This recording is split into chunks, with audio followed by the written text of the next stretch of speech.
Il faisait effroyablement froid. Il neigeait depuis le matin. Il faisait déjà sombre.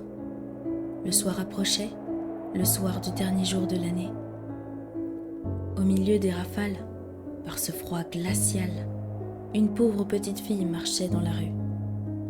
Elle n'avait rien sur la tête. Elle était pieds nus. Lorsqu'elle était sortie de chez elle le matin, elle avait eu de vieilles pantoufles beaucoup trop grandes pour elle.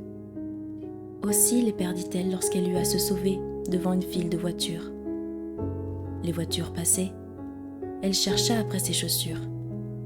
Un méchant gamin s'enfuyait, emportant en riant l'une des pantoufles.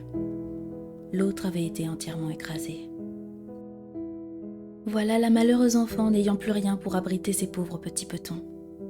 Dans son vieux tablier, elle portait des allumettes. Elle en tenait à la main un paquet. Mais ce jour, la veille du Nouvel An, tout le monde était affairé.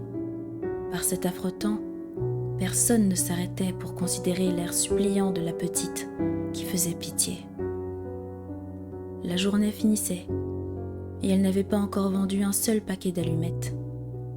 Tremblante de froid et de faim, elle se traînait de rue en rue. Des flocons de neige couvraient sa longue chevelure blonde. De toutes les fenêtres brillaient des lumières. De presque toutes les maisons sortait une délicieuse odeur, celle de l'oie qu'on rôtissait pour le festin du soir. C'était la Saint-Sylvestre. Cela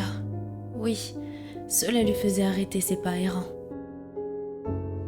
Enfin, après avoir une dernière fois offert en vain son paquet d'allumettes, l'enfant aperçoit une encoignure entre deux maisons, dont l'une dépassait un peu l'autre. Harassée, elle s'y assied et s'y blottit, tirant à elle ses petits pieds. Mais elle grelotte et frissonne encore plus qu'avant, et cependant, elle n'ose pas rentrer chez elle. Elle n'y rapporterait pas la plus petite monnaie, et son père la battrait. L'enfant avait ses petites menottes toutes transies. « Si je prenais une allumette, se dit-elle, une seule pour réchauffer mes doigts. » C'est ce qu'elle fit. Quelle flamme merveilleuse c'était! Il sembla tout à coup à la petite fille qu'elle se trouvait devant un grand poêle en fonte, décoré d'ornements en cuivre. La petite allait étendre ses pieds pour les réchauffer, lorsque la petite flamme s'éteignit brusquement. Le poêle disparut, et l'enfant restait là, tenant en main un petit morceau de bois à moitié brûlé.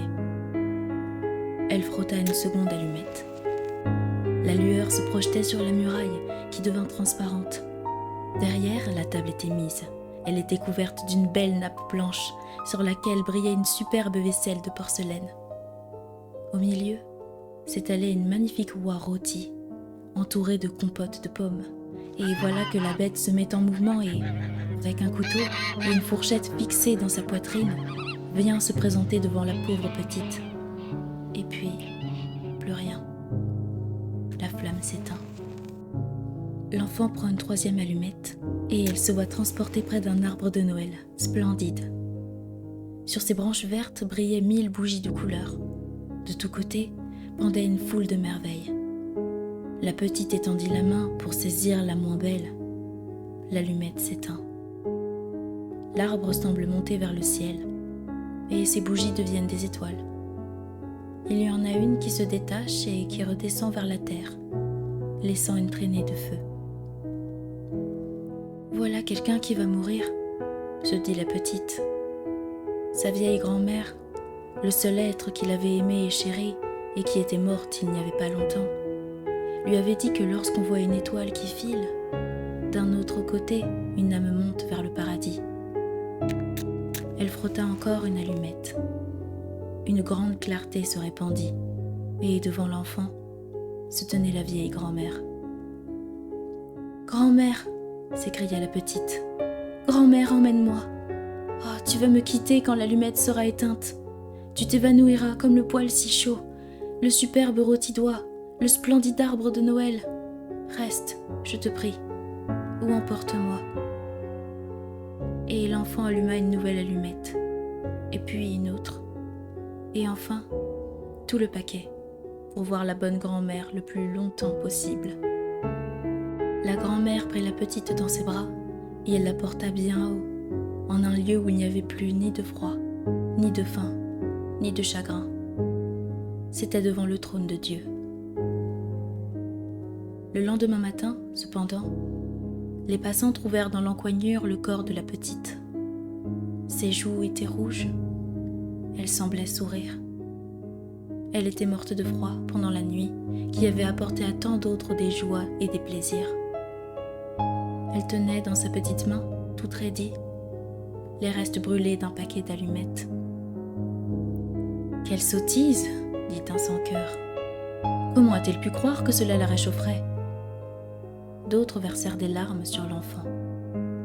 C'est qu'ils ne savaient pas toutes les belles choses qu'elle avait vues pendant la nuit du Nouvel An.